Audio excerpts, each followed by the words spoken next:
The Audie Murphy mystery finally solved, and it is not good. Another small aircraft claimed by the unpredictable mountain fog. Yet Murphy's torment became the seed of something remarkable. In an era when soldiers were expected to be silent about their suffering, he spoke openly.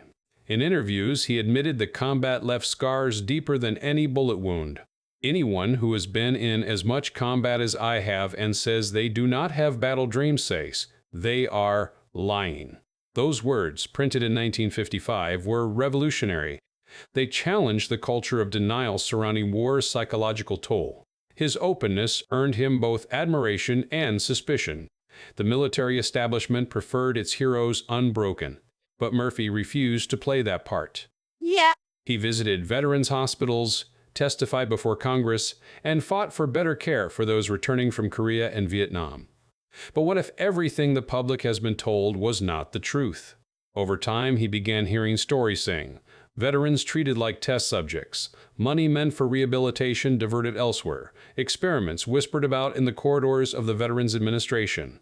The soldier who had once trusted orders now questioned authority. By the late 1960s, Hollywood had moved on. Westerns faded, new stars rose, and Murphy's finances crumbled under bad investments and unpaid taxes. But his mission shifted. He was no longer fighting for fame or fortune. He was fighting for truth. In late 1970, he began developing a television series about veterans' experiences, determined to expose the realities the government ignored. What started as an artistic project was quietly turning into an investigation, one that would uncover something far darker than he could have imagined. He had survived every bullet fired in Europe, every night haunted by memory. What if the nation's greatest war hero was not lost to chance, but deliberately silenced by the very country he once defended? What he would not survive was what came next. On May 28, 1971, a gray fog rolled over the Virginia mountains, thick enough to erase the ridgelines from view. At 12:08 p.m., a twin-engine Aero Commander 680 lifted off from Martinsville, Virginia. Its destination was Dallas, Texas. On board were 6 people, 5 businessmen, and 1 legend. Audie Murphy sat near the back of the cabin, reviewing documents for an upcoming meeting. Outside, the world was white, silent, and deceptively still. 14 minutes later, the plane vanished from radar. By nightfall, search crews found the wreckage scattered across the steep slopes of Brush Mountain. No survivors. Behind the glamour and the excuses, what mechanisms are really driving this crisis? The crash site was small, unnaturally small, rescuers said, given the size of the aircraft. The metal was twisted in patterns that suggested not a smooth impact, but a disintegration Midas air. Yet the official explanation came swiftly: pilot error, poor visibility, and bad weather. Another tragedy, sealed and filed. For half a century, that conclusion went unquestioned. But as investigators and historians re-examined the evidence decades later, the story began to crack open. The pilot, Herman Butler, was no novice. He had logged more than 8,000 hours in the air, many of them over the same rugged terrain of the Appalachian foothills. He had a reputation for caution, the kind of man who grounded flights at the slightest hint of trouble. Aviation expert Richard Collins later remarked, "For a pilot with that record to fly below minimum safe altitude in poor weather makes no sense at all." We will analyze every detail, from the initial mistakes to the irreversible damage, to see how the entertainment world works and how an icon is redefined. It is as if he was deliberately keeping the aircraft in danger. That was the first red flag. The second came from the wreckage itself. Photographs from the original National Transportation Safety Board investigation revealed something odd: key components missing from the debris field, control surfaces that should have been present but were never recovered. Former NTSB investigator Paul Martinez described the 1971 inquiry as cursory by modern standards. Witness accounts that contradicted the official report were minimized or excluded.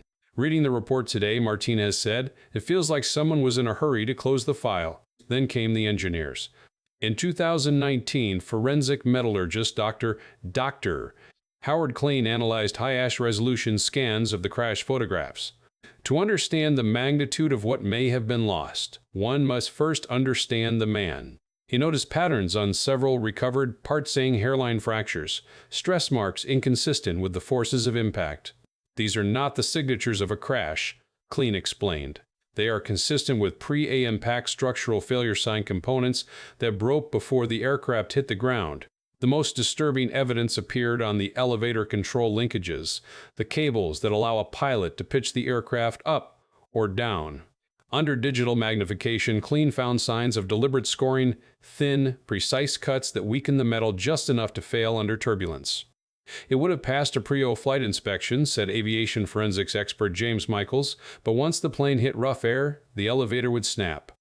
It is the perfect sabotage, invisible, catastrophic, and easily written off as pilot error.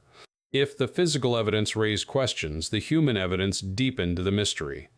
Local resident Harold Simmons was 17 when he heard the plane go down. He would repeat the same detail for the rest of his life. There was an explosion before it hit. Audie Murphy was not just a soldier. You could hear it in the air. His account was noted but dismissed in the final NTSB report as the sound of impact. Simmons insisted until his death in 2018 that the explosion came first, the crash second. And then there was the matter of the pilot himself. Butler was publicly described as Murphy's personal pilot, but declassified fragments of his employment file told another story. There were gaps in his record, months, even years, unaccounted for. Former intelligence analyst Sarah Jennings reviewed those documents and found links to Air America, a CIA A-line used for covert operations during the 1960s. These are not the credentials of a routine civilian pilot, she said. They are the credentials of someone trusted for specific missions, someone whose background would never be fully disclosed. That revelation reframed everything.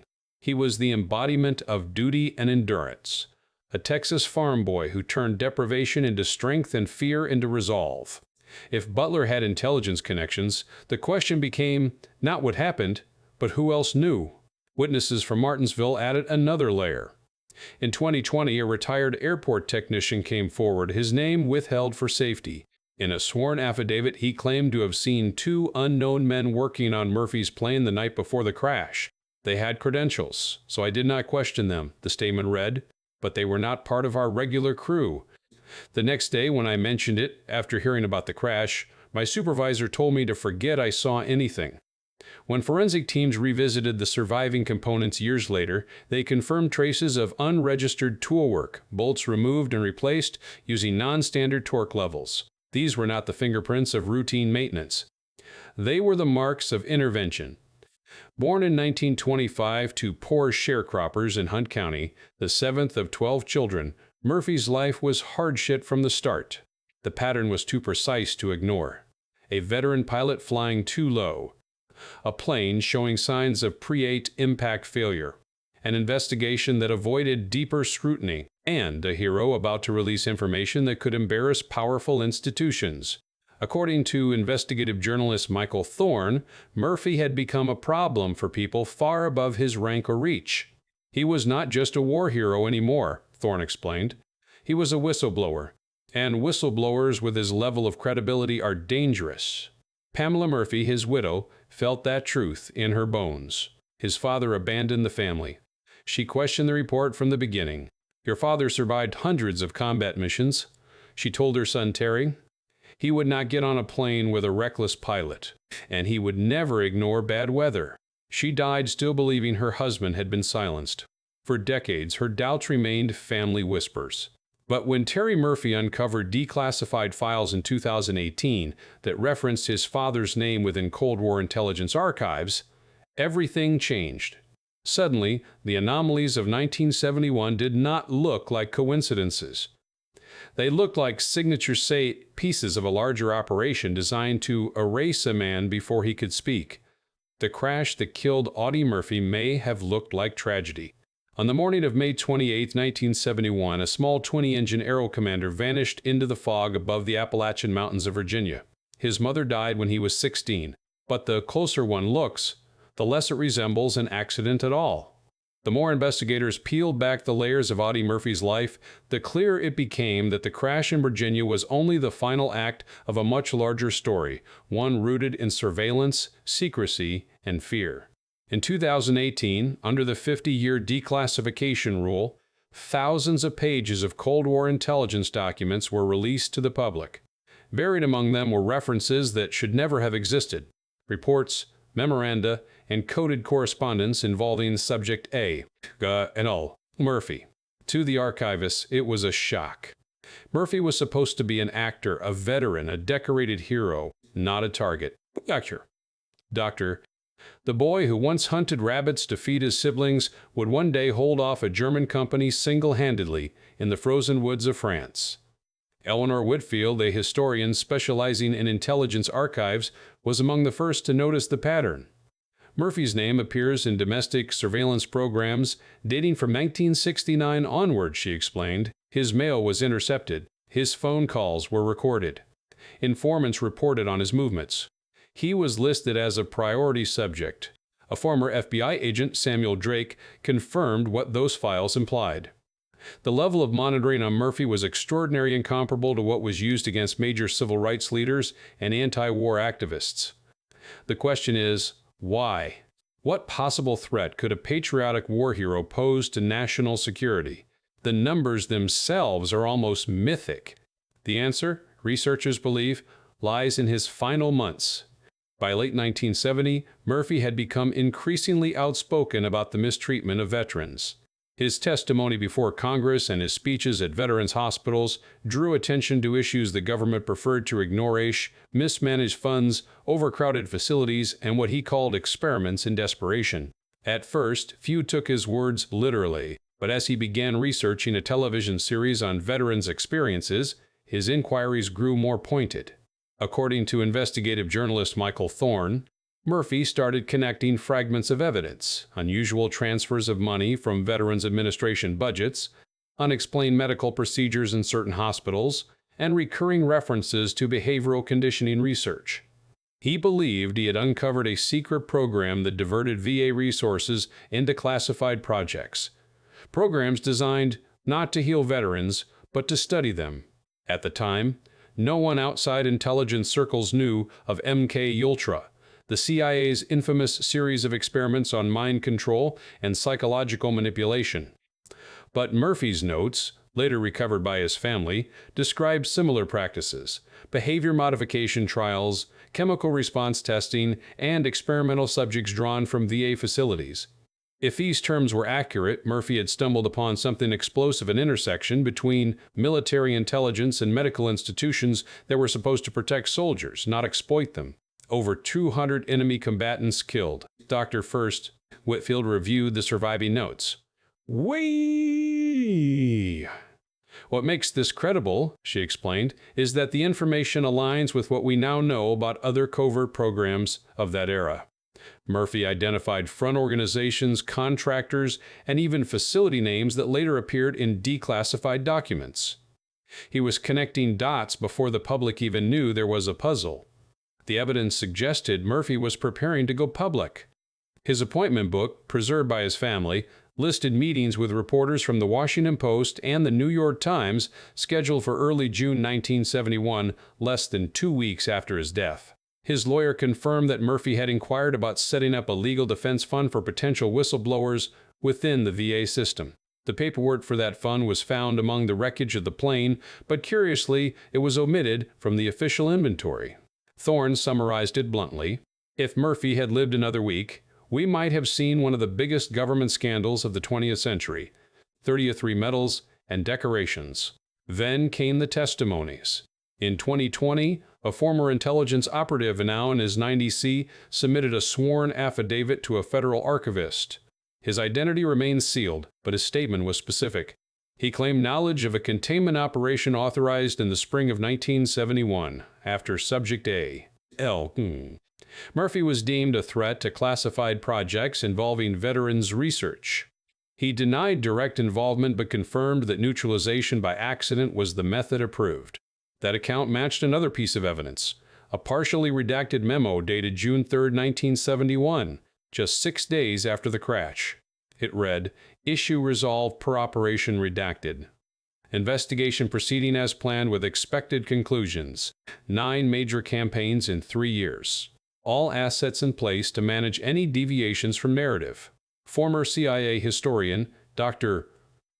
Robert Garrison reviewed the phrasing and concluded it is consistent with internal language used for sanction containment activities during that era. It would be extraordinary, but not unprecedented. The pattern was undeniable. Surveillance intensified in 1969, investigative work in 1970, planned disclosures in early 1971, and a fatal crash in Maya, followed by a memo confirming that the issue was resolved. For Murphy's family, the revelations were shattering but validating. His widow, Pamela, had long suspected foul play. After her death, their son Terry took up the search, filing Freedom of Information Act requests, contacting journalists, and combing through archives. What he found only deepened the mystery. There are entire pages missing, Terry explained in an interview. At just 19, he climbed onto a burning tank destroyer and fought off an entire assault force. Every time we get close to an answer, another document turns out to be redacted. Another witness passes away. Another file disappears. Despite the obstacles, Terry's determination inspired others. Veterans organizations, many of which had once dismissed conspiracy claims, began to see Murphy's story differently. Vietnam veteran James Peterson said it best: "If America's most decorated soldier could be silenced for defending veterans, then no one is safe." He is still fighting for us, even now. In 2022, a bipartisan group of senators requested the establishment of an independent commission to reinvestigate Murphy's death and the VA programs he had been examining. The Department of Defense and the Veterans Administration acknowledged receipt of the proposal, but have yet to act. The silence, analysts argue, speaks louder than denial. He became a legend before he could even legally drink. Political scholar Dr. Fair, Margaret Chen summarized it this way: if these allegations were false, the government could end them overnight. Declassify everything. Let independent experts examine the wreckage.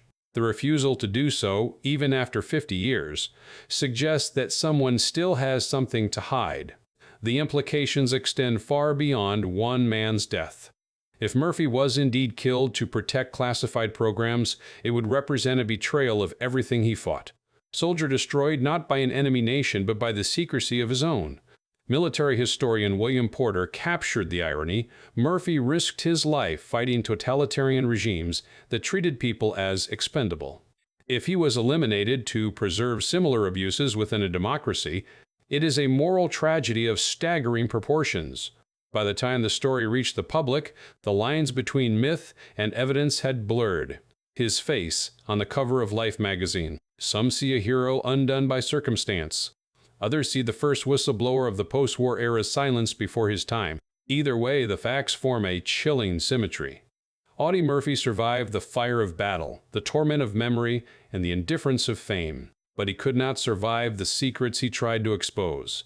Time has softened the echoes of the gunfire that once defined Audie Murphy's life, but the questions surrounding his death grow louder with each passing year. What began as a simple mystery of a plane crash has become something far greater, a reflection of how a nation remembers and how it forgets. For decades, official reports described the tragedy as an unfortunate accident. A foggy day, a bad decision, an unlucky flight. But the more light that shines on the evidence, the broken cables, the declassified surveillance, the less that story holds. A symbol of victory, courage, and the American ideal. What remains is not the certainty of what happened, but the certainty that what we were told was incomplete. For Murphy's family, the journey for truth has been both vindicating and painful. His son, Terry Murphy, has spent years navigating the silence of government institutions that refuse to reveal what they know. Every time we get close, he said, another door closes. Another page is blacked out. Another witness disappears.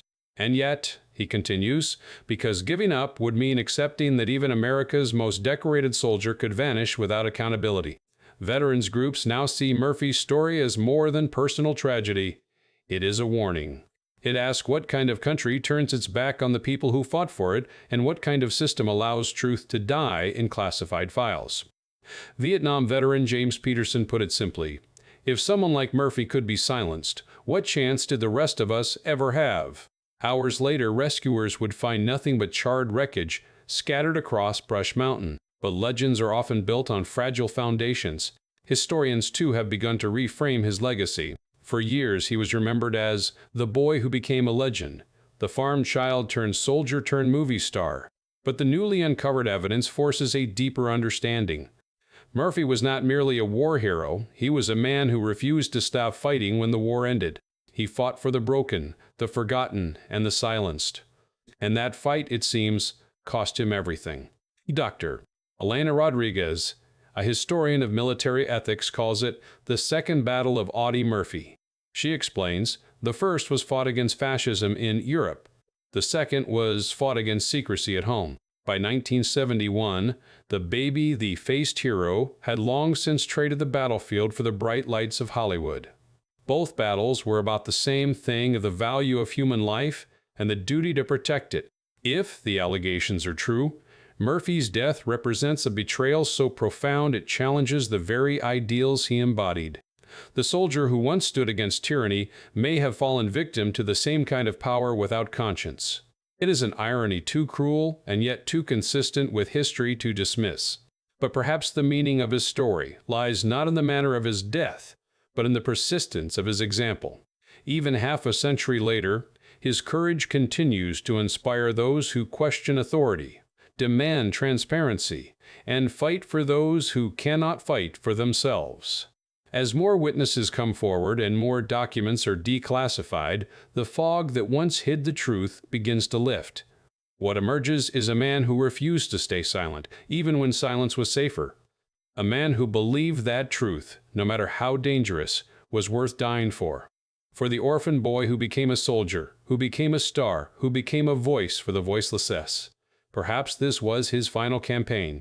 He had starred in more than 40 films, sung country songs, bred racehorses, and lent his name to countless causes for veterans. The final fight may have been for the truth itself, a fight that, after 5 decades, he may finally be winning. Yet beneath the calm smile lay scars that never healed. Murphy suffered from sleepless nights, violent flashbacks, and the same invisible wounds that haunted countless veterans of World War II. In his later years, those wounds turned him into something few expected, a man willing to speak out. He questioned the treatment of veterans, the secrecy of government programs, and the invisible systems that profited from the suffering of soldiers. In the last months of his life, Murphy was working on a television series about those very issues. He was preparing to meet with journalists, armed with documents that could expose what he believed were abuses inside the Veterans Administration. And then, just days before those meetings, his plane fell from the sky. 6 lives lost. The question has never been how Audie Murphy died. It is Weiss, and who gave the order. Long before the fog of Virginia claimed his final flight, another kind of storm had forged Audie Murphy. His legend did not begin on a battlefield, but in the cotton fields of Texas, under a sun that showed no mercy, and in a world that offered even less. Born in 1925 in a weather-beaten farmhouse in Hunt County, he was the 7th of 12 children of poor sharecroppers. Hunger was a constant companion. The Great Depression had erased what little chance the family had to rise above the soil. His father, worn down by failure and despair, walked away one day and never came back. When Murphy's mother died in 1941, the boy, only 16, became both provider and protector to his younger siblings. He hunted rabbits with a borrowed rifle, selling what little he could not feed his family with. Among them was Audie Leon Murphy, America's most decorated soldier, a Hollywood actor, and the face of heroism for an entire generation. He picked cotton beside adults for pennies a day, his hands raw and bleeding. At night, he taught himself to shoot more accurately, because a single missed bullet meant one less meal. Those early years built in him a discipline, a quiet endurance that no military boot camp could teach. He never had a childhood, wrote biographer Robert Williams. He lived with a sense of duty long before he ever wore a uniform. When Japan attacked Pearl Harbor, Murphy was only 16, but he saw the war as an escape from poverty, a place where courage might finally count more than size. He tried to enlist in the Marines, the Navy, and the paratroopers, only to be rejected for being too small, 5 feet, 5 inches, 112 pounds. It was almost laughable. But Murphy was not the kind of boy who accepted the world's verdicts. For 50 years, the official story has remained unchanged. He falsified his birth certificate, convinced the Army infantry to take him, and shipped out in 1942. In the crucible of World War II, that fragile, hungry boy disappeared. What emerged was something America had never seen before. Over the next 27 months, Murphy fought in 9 major campaigns across Europe. He rose from private to second lieutenant, a transformation driven by sheer survival instinct. His fellow soldiers remembered his icing, steady, pale, unnervingly calm in the chaos of gunfire. While others panicked, recalled one comrade, Murphy seemed to slow down. He thought faster when everyone else froze. Historians have since tried to quantify his achievements.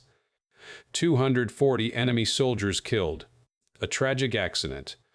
33 medals and decorations. Wounded 3 times. But numbers cannot explain what it took to stand atop a burning tank destroyer on January 26, 1945, near Holtz, France, facing an entire German company alone. With his men ordered to retreat, Murphy climbed onto the flaming vehicle, turned its machine gun toward the advancing troops, and held the line for nearly an hour, wounded, surrounded, and outnumbered. When reinforcements arrived, he led a counterattack, driving the enemy from the field. For this, he received the Medal of Honor. He was 19 years old. When the war ended, Murphy returned home to parades, interviews, and headlines. Life magazine placed his boyish face on its cover, proclaiming him America's most decorated soldier. The public adored him. Bad weather. The Army promoted him to Major in the Reserves. Hollywood called, eager to turn his life into a symbol of courage for a weary nation seeking heroes. But the transition from foxhole to film set was not a fairy tale. When actor James Cagney invited Murphy to Hollywood, he arrived with nothing but a suitcase and a reputation. He had no training, no education, and barely enough confidence to read a script. Yet his sincerity, the unvarnished quality of a man who had seen the worst of life and still believed in something good, made him magnetic on screen. Universal Pictures signed him, and soon he was appearing in westerns and war dramas, the kind of roles that let him relive the clarity of battle without the blood. His biggest triumph came in 1955, when he starred in To Hell and Back, the film adaptation of his own autobiography. In it, he played himself recreating the same combat scenes that had made him famous. Viewers saw a war hero playing a war hero, but for Murphy, the experience was excruciating. Pilot error. He was forced to live the moments that haunted him each night. Film historian Catherine Jang later noted, he was essentially reenacting trauma for entertainment. It must have been unbearable. Behind the success, the cracks began to show. Murphy suffered from what modern psychologists recognize as severe post-AC traumatic stress disorder.